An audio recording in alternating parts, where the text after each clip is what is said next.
Hey guys, bringing you a new video. Today, as you can tell by the title, we'll be comparing Microsoft and Apple when it comes to their stocks. They're both kind of in the same market-ish, and we're just going to go over pros and cons of each one.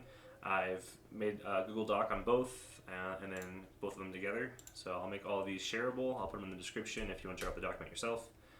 Just some research I did, and we'll get right into it. I'll probably end up uploading one of these every Wednesday. I feel like this is pretty good, taking two competitors and pairing them against each other.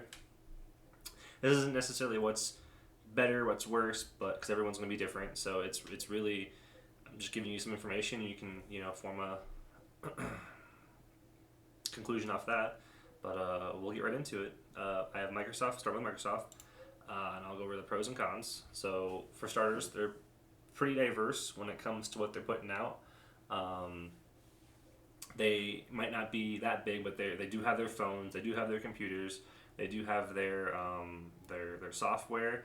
Not to mention they have all of Xbox. Gaming is a industry that's always that's constantly going above and beyond. Every year is a new record basically for gaming when it comes to sales and revenue. So it's pretty strong and diverse. Like I said here, cloud computing I think is pretty cool because I think that's going to be more gauged toward the future. So you're kind of looking at that from the lens of like future growth. Like, okay, what else can we expect for these people to do to make them worth more? Um, Established market presence. They have a strong presence. Most people know what Microsoft is. It's a pretty reliable and pretty strong brand. Financial performance has been good for years now. They're definitely not in debt, or they're not taking out loans. Their books look solid basically. And this more gauges more toward the stock, but they do have dividend payments.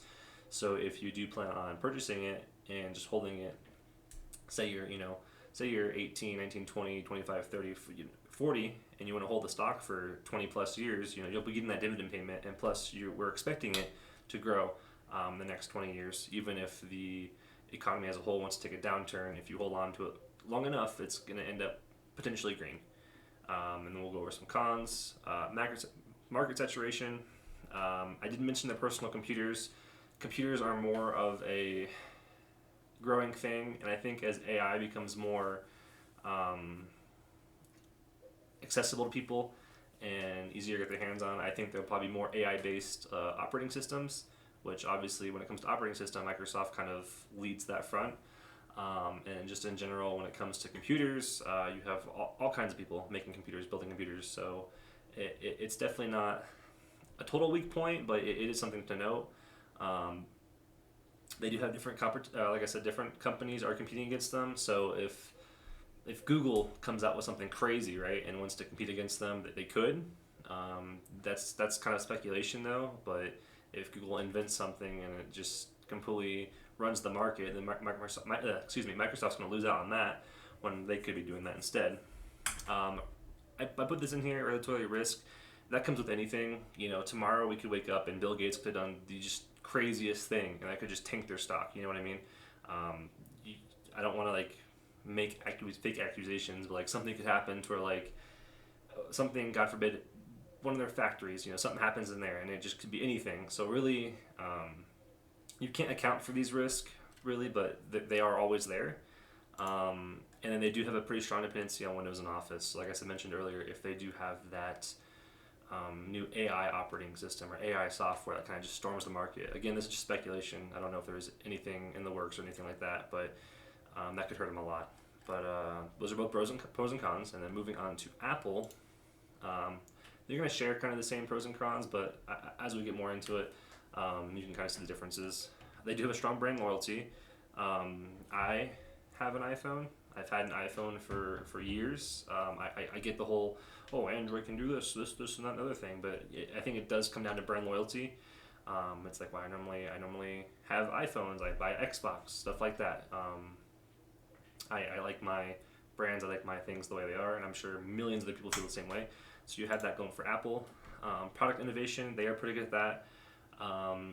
Even if something has been on the market for a while, them taking their scope and look at it, and their engineers and developers could change it somehow.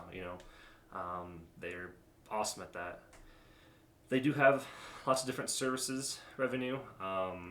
The App Store, Apple Music, iCloud, Apple Pay, all these people have things. They just announced a very good saving rate on their Apple credit card. If you have a savings account with them, I think it's like 4.25%, which is like the highest in the industry, one of the highest in the industry you can get. So they have that going for them. They have, again, that goes back to the innovation too. Strong financial position. They have just bags and bags of money. It's just unreal about how much money they have on hand and what they can do and what they can do with like outreach and different sources of what they want to innovate or make or create. And they also, again, when this comes to the stock itself, they do have dividend payments. So again, if you want to buy something and then long term you're just holding on to it, you're getting that quarterly payment. Cons, same thing with Microsoft. They are very dependent on the iPhone, but again, that comes down to brand loyalty, and they are annually releasing one, and that could change in the future. Who knows? That could not be the case for 5, 10, 15 years. We'll see. Just like Microsoft, it's competition. Other people are making phones too, so again, if the craziest new thing comes out of nowhere and it just takes like a chokehold on the market, that would hurt Apple a lot. I thought this was interesting, supply chain risk. Because Apple has so much going on, there is a lot of moving parts. So if something were to go wrong, that could be catastrophic. I couldn't give any specific examples, but again, it comes down to the risk. Just scenarios you can make up that could potentially happen are all factors here. I think I mentioned this for Microsoft, but legal challenges, they could get sued for something. I think the biggest thing in recent years was the proof that after a while their batteries or their phones would just get worse over time, and that wouldn't even be a tech issue. It was just the phone, and they designed them to do that to sell other phones. I know that was a big issue recently, but moving forward, we're going to go to the pros and cons of just the stocks in general. I mentioned this already, potential capital appreciation. If you buy Microsoft or Apple stock today, right now, right after this video, or whenever, I don't want to say you're guaranteed returns, but if you hold it for 50, 60 years, chances are there's going to be a pretty good return there. I mentioned dividend income and then long-term potential growth. Microsoft and Apple probably aren't going anywhere. If I were to redo this video in 10, 15 years, it could be completely different with what else they've done in that short time span. Cons is the market. So if the market were to crash, of course, both these stocks would come down. That'd just be a better buying point, I feel like. And then single stock risk. This is just basically saying, if the company does bad, the stock will do bad. That's just obvious when comparing the two. But yeah, these are pros and cons on both. Kind of like my thoughts and everything. I hope you enjoyed. Let me know if you want to see more of these. Like I said, I'll probably be doing these every Wednesday. I'm pretty comfortable just taking two big companies, putting them against each other, and going from there. But yeah, thanks for watching, guys. Bye.